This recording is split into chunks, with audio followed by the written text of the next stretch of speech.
চাকরি পেতে হলে চাকরি পরীক্ষার অঙ্ক নিখুঁত এবং সময়ের মধ্যে শেষ করতে হবে। তো আজকের ভিডিওতে বেশ কিছু গুরুত্বপূর্ণ চাকরি পরীক্ষার অঙ্ক নিয়ে এসেছি। তোমরা ভিডিওতে প্রথম থেকে শেষ অবধি অবশ্যই সঙ্গে থাকো।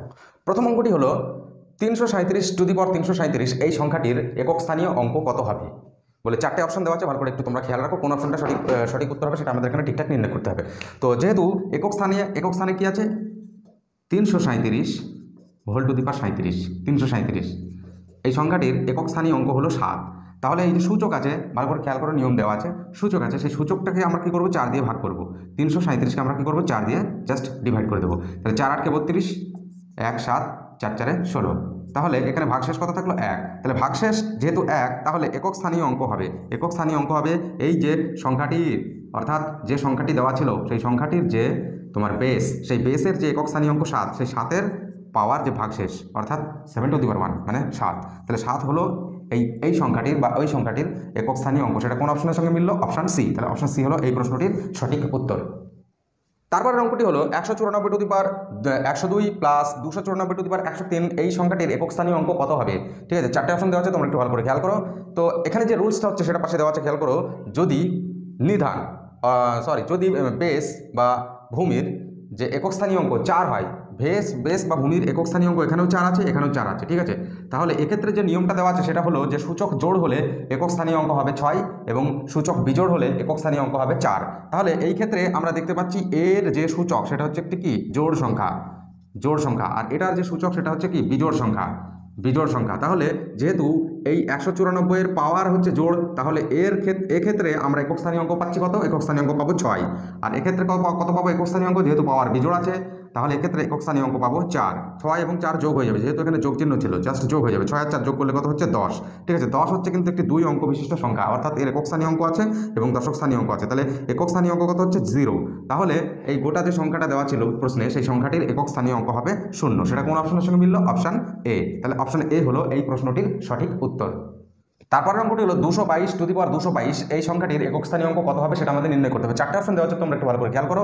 তো এক্ষেত্রে যে নিয়মটা হচ্ছে যে বেস আছে, তার বেস এর একক স্থানীয় অঙ্ক হচ্ছে 2, ঠিক আছে।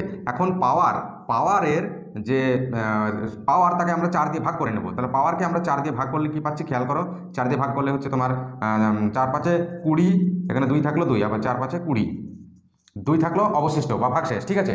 তাহলে নিয়মটা হচ্ছে যে বেস এর যে একক স্থানীয় অঙ্ক তার পাওয়ার হয়ে যাবে ভাগশেষ, ঠিক আছে। আর যদি ভাগশেষ না থাকতো, 0 হয়ে যেত, তাহলে পাওয়ারে আমরা 4 করে লিখতাম। এটা হচ্ছে রুলস, পাশে দেওয়া আছে, তোমরা একটু ভালো করে খেয়াল রাখো। তাহলে 2 টু দি পাওয়ার 2 মানে হচ্ছে 4। তাহলে 4 হচ্ছে এই সংখ্যাটির একক স্থানীয় অঙ্ক। 4 হলো একক স্থানীয় অঙ্ক। সেটা কোন অপশনের সঙ্গে মিলল?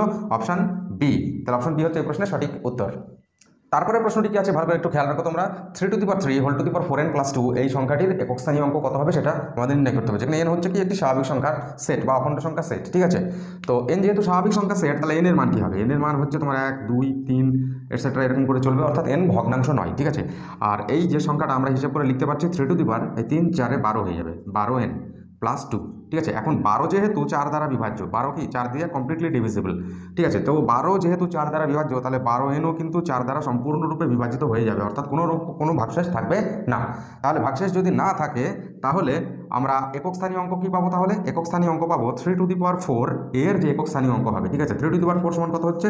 81, ঠিক আছে। তাহলে 81 এর একক স্থানীয় অঙ্ক হচ্ছে কত? 1। 81 এর একক স্থানীয় অঙ্ক হচ্ছে 1, এর একক স্থানীয় অঙ্ক 1। তাহলে এইটুকু যে সংখ্যা, অর্থাৎ এইটুকু সংখ্যার একক স্থানীয় অঙ্ক হলো কত? 1, ঠিক আছে। এর সঙ্গে প্লাস কত ছিল? প্লাস 2 ছিল। তাহলে গোটা যে সংখ্যা, এই গোটা সংখ্যাটির একক স্থানীয় অঙ্ক অ্যাকচুয়ালি হবে 1 + 2 = 3, ঠিক আছে। তাহলে 3 হলো এই গোটা সংখ্যাটির একক স্থানীয় অঙ্ক বা আমাদের এখানকার উত্তর, ঠিক আছে। সেটা কোন অপশনের সঙ্গে মিলল? Option C. তাহলে অপশন সি হচ্ছে এই প্রশ্নটির সঠিক উত্তর। তারপরে প্রশ্নটি হলো 25 to the power 6251 plus 36 to the power 528 plus 73 to the power 54 এই যে সংখ্যাটি দেওয়া আছে, এই সংখ্যাটির একক স্থানীয় অঙ্ক কত হবে বলে চারটে অপশন দেওয়া আছে, তোমরা একটু খেয়াল করো, ঠিক আছে। তো যে নিয়ম আছে সেই নিয়মটা ভালো করে খেয়াল করো, যে যদি কোনো সংখ্যার যে বেস, সেই বেসের যে একক স্থানীয় অঙ্ক সেটা যদি 5 হয়, তাহলে তার তোমার একক স্থানীয় অঙ্ক পাওয়ার যাই থাকুক না কেন, একক স্থানীয় অঙ্ক হবে সর্বদা 5, ঠিক আছে। একক স্থানীয় অঙ্ক হবে সর্বদা 5। এখন একই রকম নিয়ম এর ক্ষেত্রেও চলবে, ঠিক আছে। অর্থাৎ যদি কোনো সংখ্যার বেসের একক স্থানীয় অঙ্ক 6 হয়, পাওয়ার যাই হোক না কেন তার একক স্থানীয় গোটা সংখ্যাটার একক স্থানীয় অঙ্ক হয়ে যাবে 6, ঠিক আছে। আচ্ছা, তারপরে আছে 73 এর একক স্থানীয় অঙ্ক কত? 73 এর একক স্থানীয় অঙ্ক হচ্ছে 3।